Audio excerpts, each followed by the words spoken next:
سيتاتي وان برباد تودن ديسي isheen kan ishee waan gaafatamu qabu nadi ammaan beek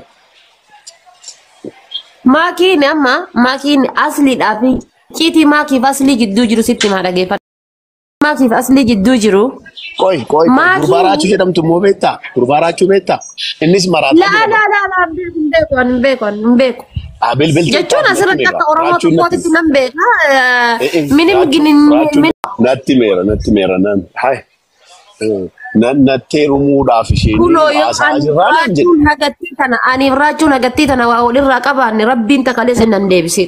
Qabdii naan jedhe qabna naan jedhe maaliin beekan? Dhiirri waan barbaade naan jechuu danda'ani Mansuur dubartii sadii qaba Itoophiyaa keessa naan jedhan.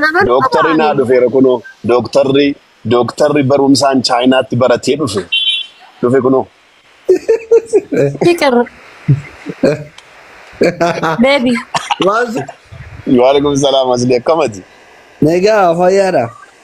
Nagaan isiniif haa ta'u maali gaadhiifama icciitiin baasee hin nageessan seene abeet kanuma morfanis. Namuu asii deeme jedhee galteennan isaa soddatu as jira. Ati dhugaa dubbachuun kee sirriidha beektaa dhugaa dubbatanii bakka namatti buluu wayyaa. Ankarraachuu warri asii jaalata jettan bichaan dubbii tana dhageeffadha. Itti fuuf. Dhageeffadha asii jaalatatanii dhageeffadha. Maatee sila siitaatii mooyaa hin qabdii haati faatee jechuudha sila siitaatii bultiidhaa fi mooyaa hin qabdii dhaabbata ni qabdii amala hin qabdii waan hundumaa ni qabdii waan tokko qofaan siin taane beektaa. Ani waan siin jedheef. Ishi. Haati faatee rakkoon isii akkuma dhiyoo kana namatti waliin dubbanne ati jaartiin miidiyaa tokko qofa fayyadamuu qabanii jaartiin feemasii ta'uun inni feemasii ta'uun sirrii miti osoo ana taate akkaawuntii si ta'e haadha manaa kee harkaa fuudhee direet godhee kiyyetti kennaa naan jette san haadha faatee abbaa manaa si argee jennaani ani dhaabbadhee hafa malee tiktookii kiyya dileetiin godhuu jette waan kanatu walii isin hin galchine. Isa kun immoo waan guddaadha. Maakiin nan guba jetteetti. Nan guban barbaadu jechuudha. Na gaafattee ati. Gadi dubbannee kana. Asni si gaafatee jira. Waliin naasofnee aniifati waliin naasofneetiini beebii dhugama dubbadhu aniifati hojii dubbannee tiktookii filattamu ana filattanaan jettee beektaa? Eenyuun beebiin eenyuun jechaa jirta? Anaan beebii jechaa jirta? An beebii kee miti. Ganaadha dubbiin dubbiin beebii naan jetta? Ani hin ta'u kun Dooktar Asli can jettaa ati. Maal dubbiin kun? Jechuun ani beebii jennaan daa'ima qabdi jedhee bar daa'ima eegaara biratti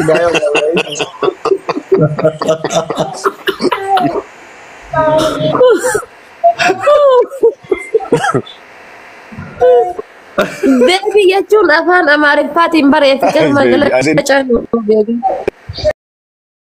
Asli itti mari'ataa jirra waan kana. Gaafa Kanaadaa seennee jennu afaan Ingiliffaatiin jaalala walii ibsu. Beebii jedhama. Meeqoo amma yoo anaafatu wal fuune mee maal jettee na waamta afaan Oromootiin jaalala kee naa ibsime. Afaan Oromootiin moo beebii akkan jennee dara. Mee Ingiliffaan hin dandeessitu. Sanaan Ingiliffaan gaarii. It's okay. Tell me. Okay, no matter baby. Maqaa dhooftee jetta bar. Maqaa koo dhooftee Mansuuriyyee koo jettee. Mansuuri koo. I love you. I am fiqiranya. Anga fi arga dhufa. I am bashitanya. You love his milk, but not to drink. I am every day. You're my body lotion. I am every day. You're my everything of my air. My funny. My everything is my sleep, my everything of my food, my vitamin C. Vitamin isa kam? Siidha.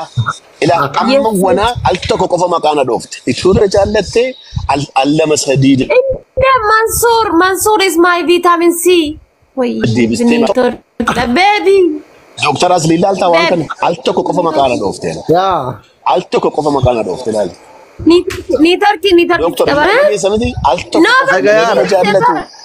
Namni nama jaallatu. Mageeti malee beebii keessa mageeti amaarran eessaa dhuftee dha tiktokiin kiyya nageeti si jedha dhufte amaariffa barraa yaada jedha kanatti.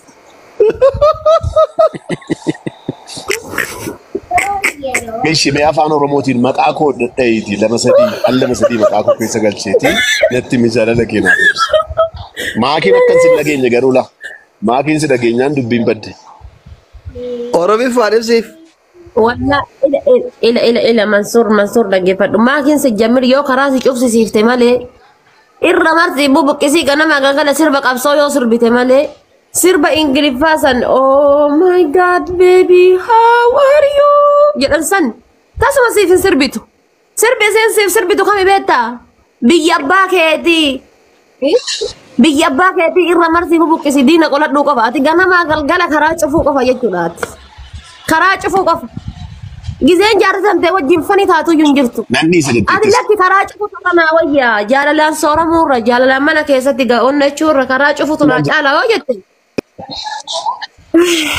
Afaan Itoophiyaa. Naan jennaan ati yoo barbaadde siyaasni birrii barbaada birriin immoo nurka jira waan yaaddeenii kottu siyaasa mataa keetii waan barbaadde keessa seenuu dandeessaa.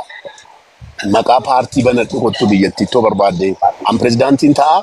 Ati immoo kuinii kotaa ta'a naa wajjin jirtaan jedheen bakka siyaasa hin jaalladhe jennaan amma garuu dooktarii wajjin haasofnee lakkii siyaasa hin barbaadu an biizinasuma.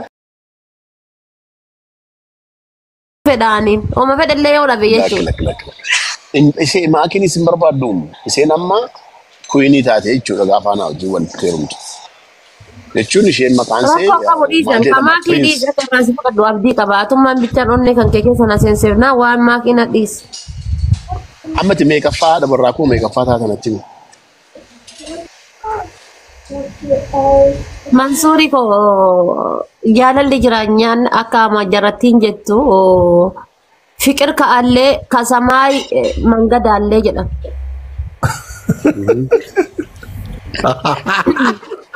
Mee maakina waami asli maadoo maakina waami bakka dandadhabe bakka ati maakii jetta sidhaan manna wajji haasa'uu hin dandeettu me do you not understand?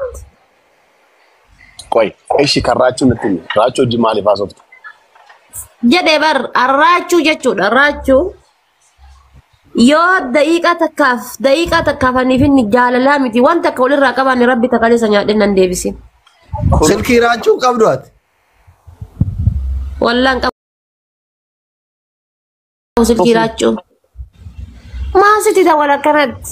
Maakii wajjin wal dhabneerra. Hojii dhagaa hojii. Maakii wajjin wal dhabnee haadha faatee fuchuufanii naan jedhe. Qoy asli mari'anna waan kanaa. Anti jammir dhiira mana tokko fiigee mana kiyya seene mana kiyya balbala jedhaan bana. Bakka takka fiigee mana seene jechuudha. Karoora kiyya jechuudha. Kastaanaan egaa mee mari'anna gaa mee dooktarii wajjin haasofnaa Mubaarak immoo jaarsummaa anatu dhaqaa jechaa jira gaa.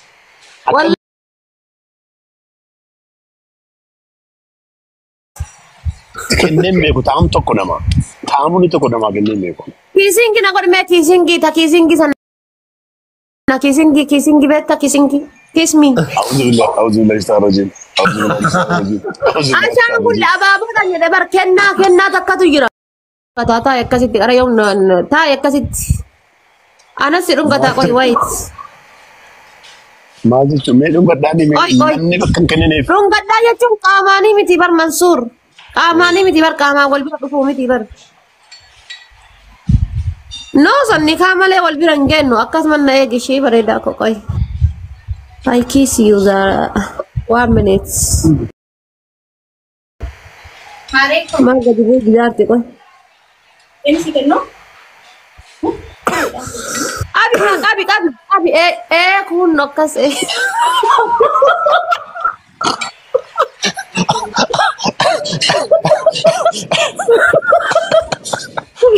Ay ijoollee sabana. Akkanaan kunoo nama dhungataa waltaati. Wallahi hin beekta maashaallah wallahi Mansuur bar waan rabbii qooma hunda rabbii wal qixxeessee sii kenne bar wallahi ni beekta akkam.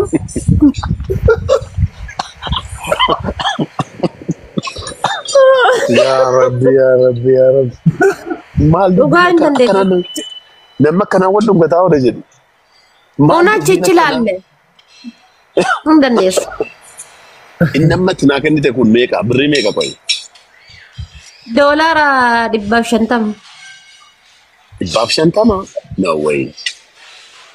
Kabar 200 sii kenne bar 200 sii kenne doolaara 200 sii kenne nama kasii kenne 200 sii kenne 150 si bira dhufaa jechuudha.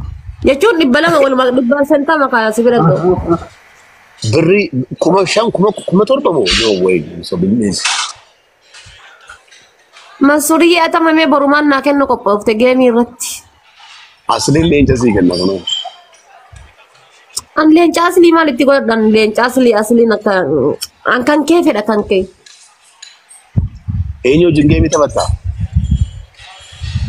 Thank you. An geemii wanna hojjetamu profaayilii kiyya argaan jirtu maa ati garuu maan naa kennuuf qophoofte jemmee dhugaa riili. Not fair. Doktor Asli kunoo lakkoofte bakka antanni. Nu jaalala walii kennina malee horii walii kennina. Kanaan No, gaming da. No. Gaming love not change by game, okay? Game da fi wanno wal jijiru to wal jara wanno yero to kon jiru. Jaalala jaalala eddo ko baate eddo ko ba kenne ra jaalala. Teeso ka bayya kenne fi. Morali ke egu qababo. Morali ke egu qabara churu bar finfinne ra tambusa nyaata leenca kenne gaaf maki ogaa kan. Oko ana malal makiin gaafa taphaturaachuu leenca darbe ati hoo maal darbita jechuun mooraalii kiyyaa. Asli natti himta akkamiin akka kennamu.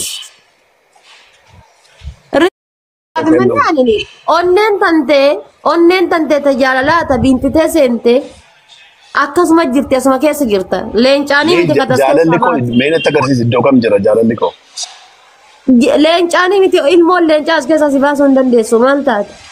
Meenatti iddoo kam jira jaalalli? Jaalalli iddoo kam jira? Akkas keessa ammamtu jira. Hammamtu jira paarsantiidhaan moo himee paarsantiidhaan jaalalli dhugaa paarsantiidhaan ni himama. As bira miti lapheen kee kana keessa ammam. Jaalalli dhugaa garuu paarsantii.